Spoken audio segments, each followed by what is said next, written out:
What's up, castaways? This is Miles Away. Welcome back to another synth video. Now today, I'm super excited to be checking out the Dreadbox Nymphes.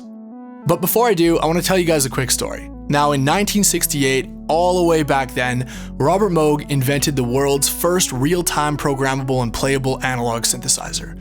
The only problem, it was several hundred pounds heavy and took up practically an entire room. Now 2 years later, and after a lot of hard work, Moog was able to create the amazing Mini Moog Model D, the world's first portable programmable analog synthesizer.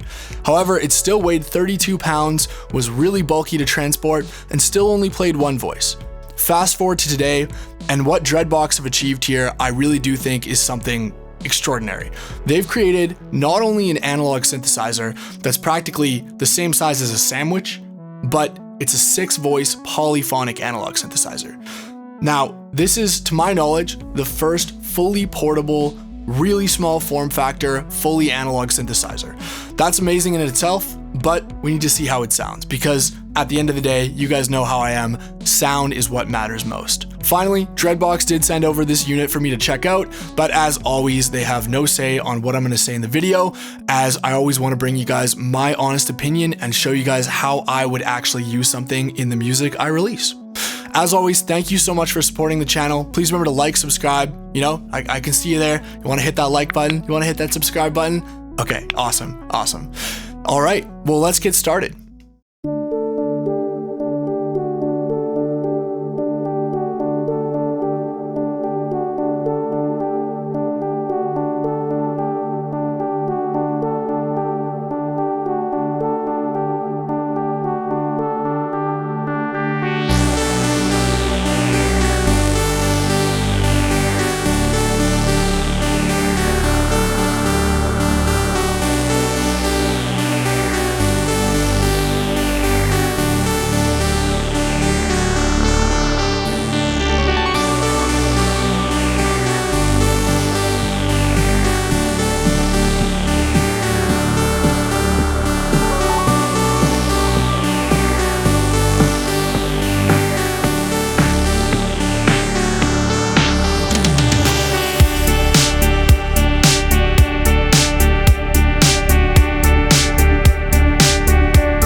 Alright, so here we are on the front panel of the Nymphes. Now, everything you just heard in that demo track was made using only the Nymphes, with the exception of the drums, and I added some mixing, including reverb and delay in Logic. Now, I don't know about you guys, but for the fact that this thing is so small, what a massive sound. The pads, the leads, the basses, the chords, everything just sounds absolutely alive and full of character and emotion and massive. I think right off the bat, that's the first thing I noticed about the Nymphes, is just how incredibly huge it sounds for such a small little package.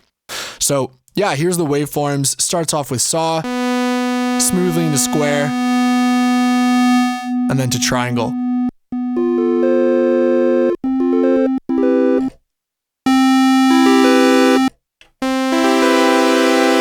I always like to talk about kind of how I think the waveforms are. I love them on the Nymphes, and the variable state is lovely.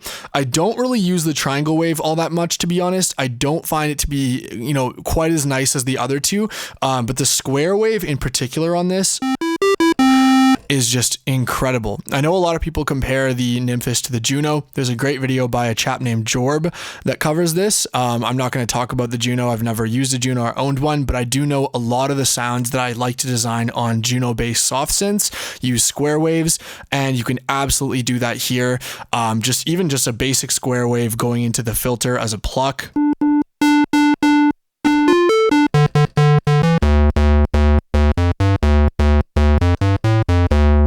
That already sounds amazing, right?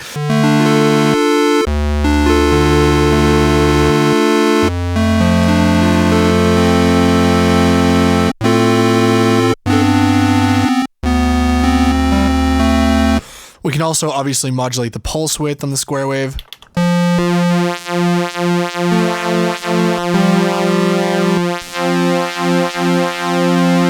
What a lovely sound. Yeah, this thing just sounds so good. Cool, moving along. So we'll go over here to the level. Basic mixer, since it's just a one oscillator synth. We've got a sub oscillator.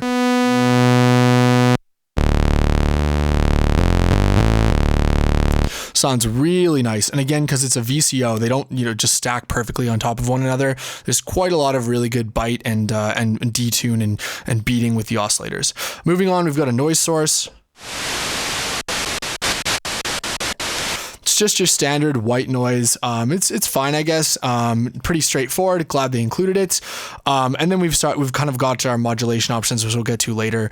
But we'll check out the filter first. So bring back my initialized, we'll go square wave here. Bring back the pulse width. Awesome. So the filter is an absolute star of the show here. So we've got a really nice 24 dB low pass filter.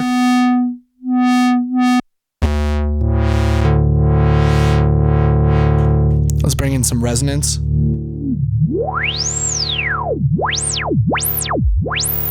Incredibly smooth filter.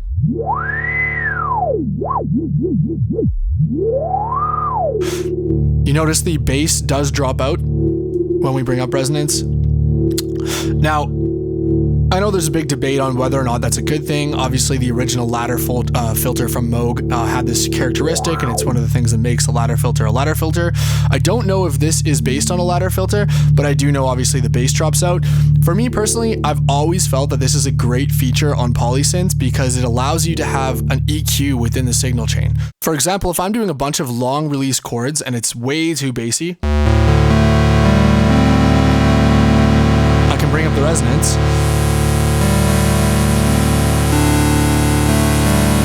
And not only does it brighten it, you notice how it'll thin it out a little bit too. Really makes it sit nicer in a mix. But of course, we also have a high pass filter in our shift function if we want to thin out our sound.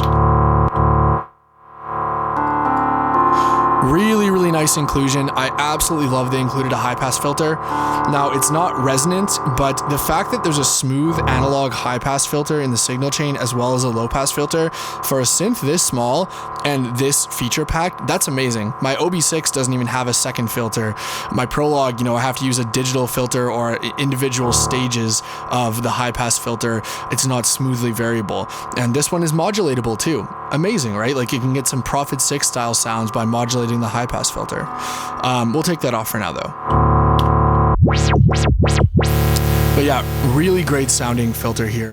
And yeah, so next up we've got our envelopes here. So we've got two envelopes. They share the same sliders. You guys know I love sliders for envelopes over knobs. It's just more my style. I find I can visualize the shape there. And these are really great sounding envelopes. They're really great to use. The way they're calibrated is really easy to design good sounds.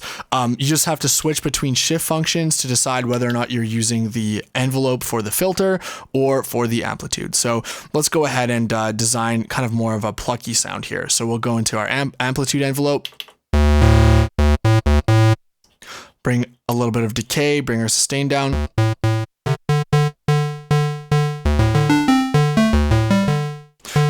Awesome. Then we'll go bring our filter down. We'll bring up our filter envelope to send it to the filter.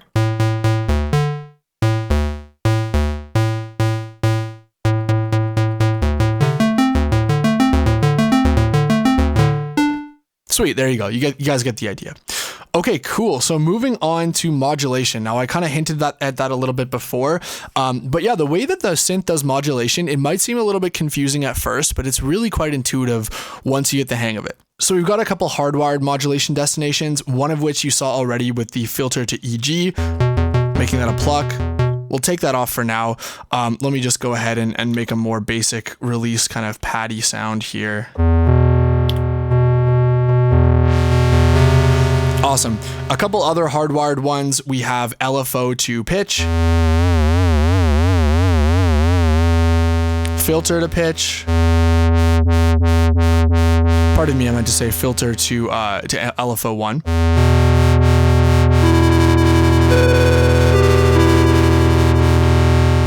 And envelope to pitch.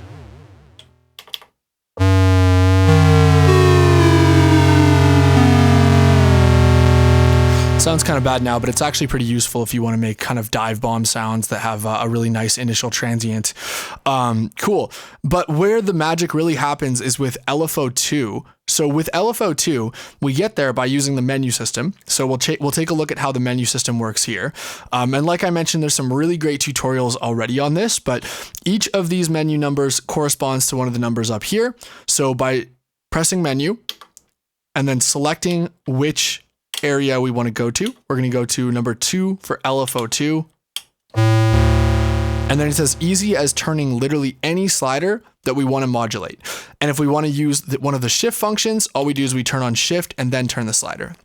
So this is an incredibly powerful way of doing modulation because you're actually able to send LFO2 to a whole bunch of different destinations. I don't know specifically how many it is, but it's pretty much anything on the synth. That is incredibly deep for a synth this small and portable, which are usually, you know, classic synths like the Moog Sub-Fatty or whatnot are usually only limited to with their one LFO, you know, modulating one or two things maximum at a time. Whereas here we can go crazy, right? Let's have some fun with this. Let's modulate the wave shape. Let's modulate the sub-oscillator. Let's modulate the high-pass filter. And let's modulate the pulse width. Then we'll turn down the rate.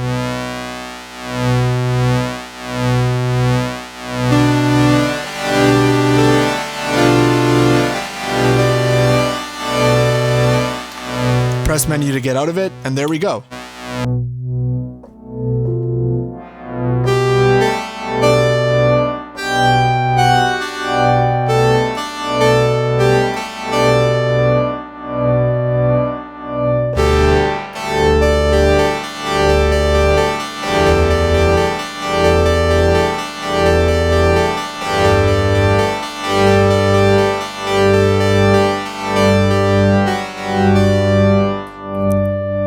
Awesome. Like just there, we already have a pretty complex sound from modulating everything with LFO2. So yeah, going on, there's a whole bunch of other things you can use as modulation sources in the menu using that same philosophy. So for example, if I wanted to play with velocity, what we're going to do is we're going to go on ahead and press menu, go to number 5.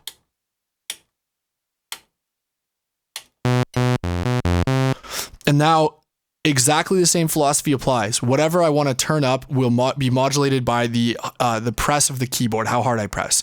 So yeah, let's play with the high pass filter here, and we'll take our initialized patch and make it more high passed the more hard we hit.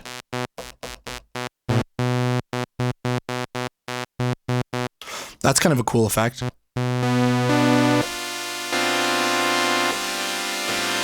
All right, moving on to a couple final things before I get into designing the two sounds I want to show you guys how to make from my demo track. The reverb on the Nymphes. We get there by pressing the menu button, navigating to menu 3, and then our reverb controls are right here. So let's bring up our reverb.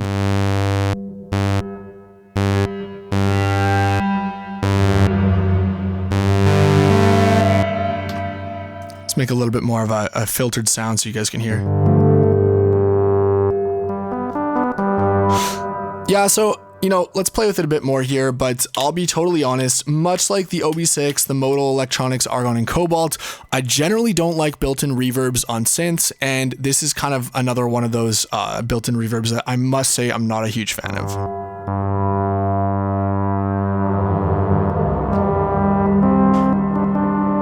Like, it'll do if you're playing live and you don't really need that detail, or if you're in a hurry, or if you just like the kind of weird sound of it. It sounds very metallic and interesting.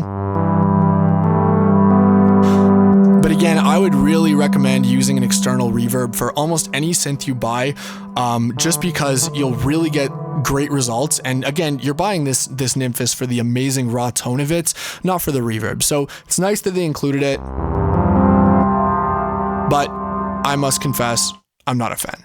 All right, so at the expense of this turning into a feature dump of everything the synth does, which, like I mentioned, is not really what I like to do on this channel, I want to show you guys how I would design a couple of the sounds that you would use regularly, and some similar sounds to those that I used in the intro of this in this video.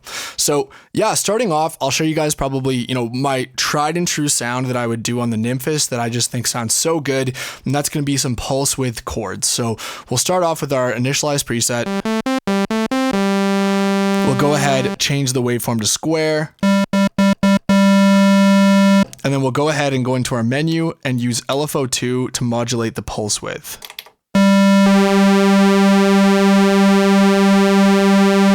We'll go ahead and bring down LFO2's rate. Awesome, let's leave that menu now. So then we're going to go into our envelopes. We're going to go to our amp envelope first.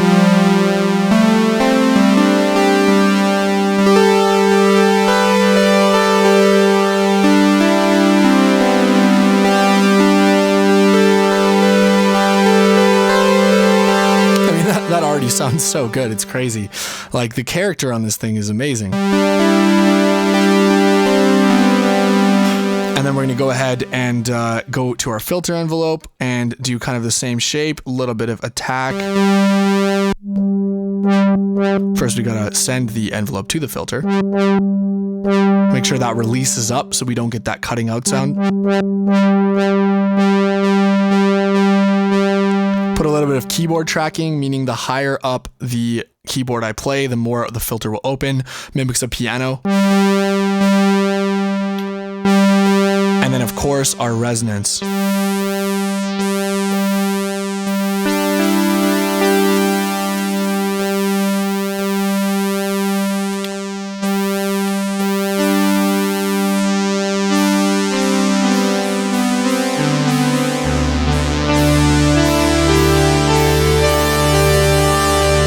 Final step is going to be to send a little bit of LFO1, which is a polyphonic LFO2, which I didn't mention. That's really cool here, to the pitch of the oscillator. And then we'll turn that up so you can hear.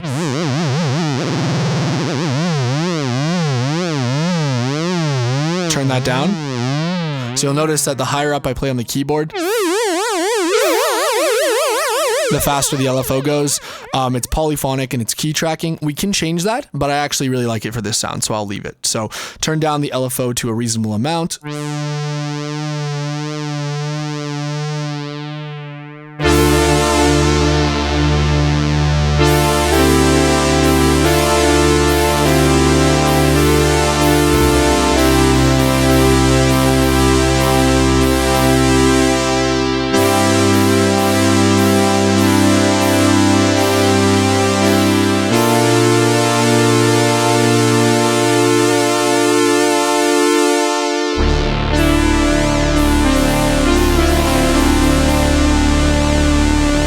That sounds amazing already. Now, again, we've been using this synth completely dry so far the entire time I've been on the panel. Let's add in a little bit of reverb off screen from the Big Sky and a little bit of delay from the ecosystem. And I mean, you can use whatever reverb and delay you want. Even a free plugin like Valhalla Supermassive will sound great on this. Your stock delay, it really comes to life when you turn that mono signal into stereo. And here's our final sound.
Not bad, right? Not bad. I realize my fingers are off screen, so you can't really see my mediocre keyboard playing, but it's all about the sound anyway.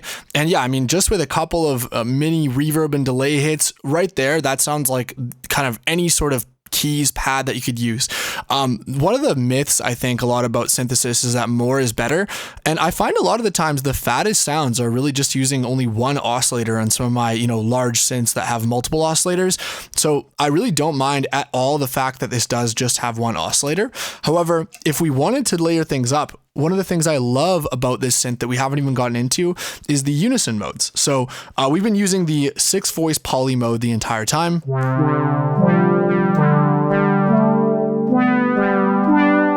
But there's a whole bunch of other modes. Let's go through them quickly. So if we use our menu and we go to number 1, and then we press it again to select the sub menu where we choose our voice modes. That's poly. Here's unison.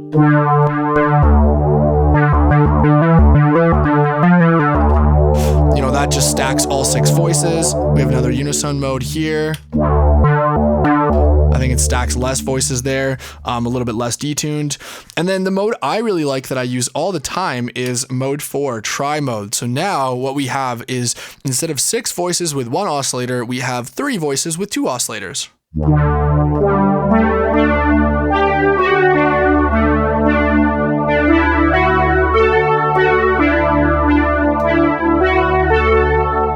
Alrighty, so that was pretty much exactly how I made the pads and chords in the intro and throughout the demo song I made. It's a really simple sound, but it's just so effective, especially if you hit it with some good quality reverb. So the other sound I want to show you guys how to make, again, it's going to be one that I used in this demo track that you guys heard at the beginning. This is kind of the classic Juno style pluck bass that I use in all sorts of my tracks, and the Nymphes does a killer job making this type of sound. So we're going to start again just with a basic saw wave. But this time, of course, we're changing it to square. You guys know I love the square on this thing. I've talked about it 5 times. Got our square wave. Listen to that warmth already. But we're actually going to dial it back a fair amount and bring in the sub oscillator.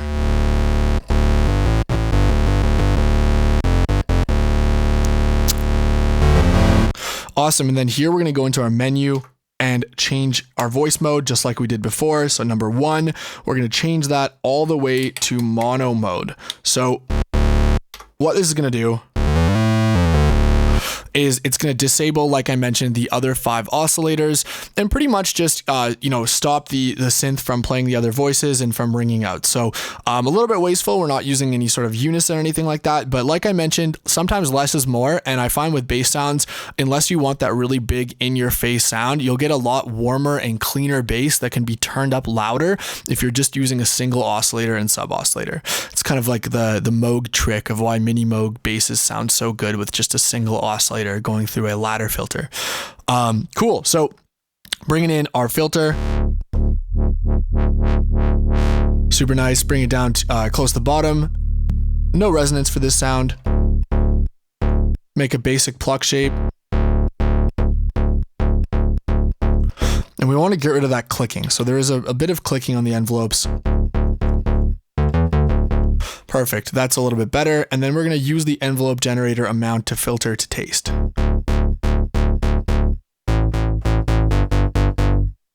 Bring up the release a little bit more.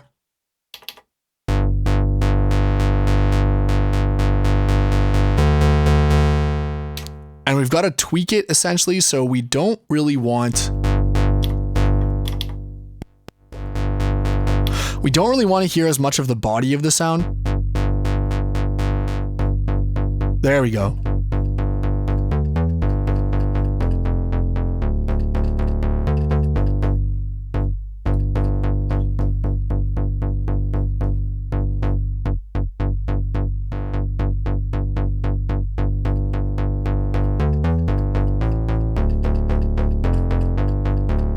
There we go. There we go. So we don't want to hear quite as much of the body of the sound. We really just want that initial pluck. And then just maybe a little bit of resonance, just to, again, we're using this more as an EQ rather than an actual wanting the resonance in the sound, just to scoop out a little bit of that low mid mud.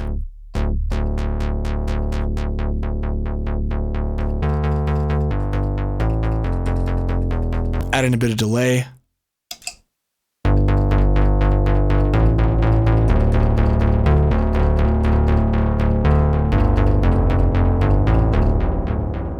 And maybe just a tiny bit of pitch envelope generator. Let's turn off delay so you can hear what it's doing. You hear that? It's making the pitch ramp down following the exact same shape as our envelope. We just want a tiny bit of that.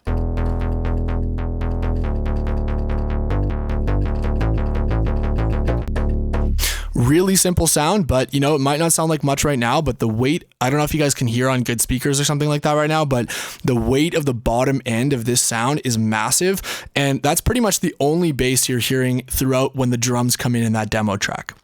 All right, so for pros and cons, as always, we'll start with the pros. So right off the bat, you know what I'm going to say, the sound. The sound of the Nymphes is absolutely superb, and I was really, frankly, quite shocked at how well this little tiny synth, again, the size of a sandwich, held up with some of my most expensive analog keyboards like my OB6, Moog Matriarch. This thing just sounds fantastic and has a real rawness and character to it that I think surpasses a lot of what my expectations were for the instrument. I really have found myself reaching for my Nymphes recently for just whenever I need a quick and dirty bread and butter sound, because it just sounds so good on this thing, and it just will instantly give my mix a bit of like character and just bite that I really wasn't expecting from this thing. For the second pro, I absolutely love the filter. I know that ties into sound, but I think it's worth a mention on its own because really this thing it gives the synth so much life. You guys know in every single one of these synth review videos, I always talk about how the filter is one of the most important parts of a synth for me and really determines what kind of synth I'm going to use in what particular song and what particular part. And the Nymphes, you know, it has such a great sounding filter that I'm finding myself extremely inspired with using higher resonant sounds, which is previously a type of sound that I shy away from. Thirdly, now this might be a controversial one, but I actually quite like the modulation system, at least the modulation system for, you know, LFO 1, 2, aftertouch, velocity, all that good stuff, mod wheel, because as soon as you get past that initial learning curve where you're like, oh, what am I doing without a screen? It's actually quite intuitive, and I do love that you're able to modulate multiple things at one time with one mod destination, like multiple things to the mod wheel, multiple things to aftertouch. It's a really cool effect that you can do super easily without any real menu diving, because once you're there, you just turn up whichever knob you want. Now, another pro is the voicing modes. Now, I thought it was super cool that not only did they include your typical poly and mono and unison modes, but they also included ways to stack the oscillators so that you can get around that one oscillator per voice sound. Some of the patches you heard in my intro track actually took advantage of that to get a really lush full sound with 2 oscillators and 2 sub-oscillators per voice. And, you know, using a little bit of detune, remember they're all VCOs, that sounds amazing, and I thought it was a really cool addition. The final pro, of course, I'm going to mention it, the portability. You know, we talked about this at the outset of the video, but it really is incredible how far synthesizers have gone, and what Dreadbox has done here is really pretty revolutionary. The fact that a synth that sounds this good and can go toe-to-toe with any of my best keyboards can fit in my backpack, and I can bring over it anywhere I go, hook it up to the deluge, get it sequenced, power it off of a battery pack, that's really quite incredible.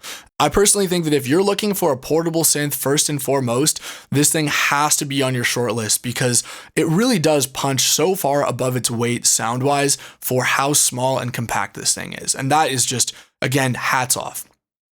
For the cons, now I do have a couple cons. It's not all sunshine and rainbows. Now, firstly, while I mentioned that overall the menu system for the modulation, etc. isn't so bad, there are a couple menu settings that I found to be extremely confusing to remember and that I kept having to reference my card for.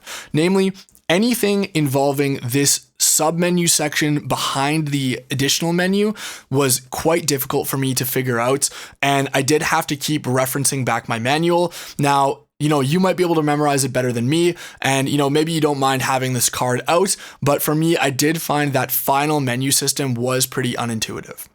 For the second con, while I do appreciate the fact that they're trying to include an effect so that you don't have to use external effects with this, the reverb to me is pretty unusable. Not only is it mono, which really doesn't fit a synth like this, a nice lush polysynth you want to expand with stereo effects, it's fine to start with a mono signal, but you should be looking to expand this with chorus, with stereo ping pong delay, with lush cavernous stereo reverb to really bring out the fullness of the sound. That's actually one of the reasons why the original Juno from Roland had a stereo chorus, to widen out the mono single oscillator, pardon me. So the final con is the fact that the synth is only USB powered. Now, this is not a particular knock on Dreadbox, I just don't like USB powered synths. The reason for that is that no matter how hard you try, they're always noisier than a synth that's going into a standard 9-volt power supply, or, better yet, has its own power supply. I do get the idea of wanting to make it portable, and I also get the idea of trying to, kill two birds with one stone by making it send MIDI and also take power over the same connection. However, this is extremely noisy, and in my opinion, unless you're going for a really grungy lo-fi sound, not really acceptable for professional recording. So you do have to find a workaround. The workaround that I did find was I bought a separate USB to MIDI adapter, which I used into the MIDI jack of the Nymphes, and then I powered it completely separately off a separate Furman power conditioner that I was running, not including my laptop. So there was no ground loop there. Even still, there was a little bit of noise. It's still a bit noisier than my other synths, and I do suspect that's because of the USB power supply. I really wish that they had just included the option to power it with 9-volt. Alright guys, that's it for my pros and cons. Now let me know in the comments below what you think of this synth. As you guys can tell, I really like it, even though there are a couple things that I would probably change about it. Overall, at the end of the day, you guys know my philosophy, sound and character over everything, and I think that it's apparent for me at least that after using this synth for the last couple weeks, the character is supreme and the sound is even better. Thanks as always for watching, guys. If you did enjoy this, please remember to hit that like button, subscribe, leave a comment, share with a friend, whatever you want to do to support the channel. I appreciate it all. Alright guys, I will see you in the next video.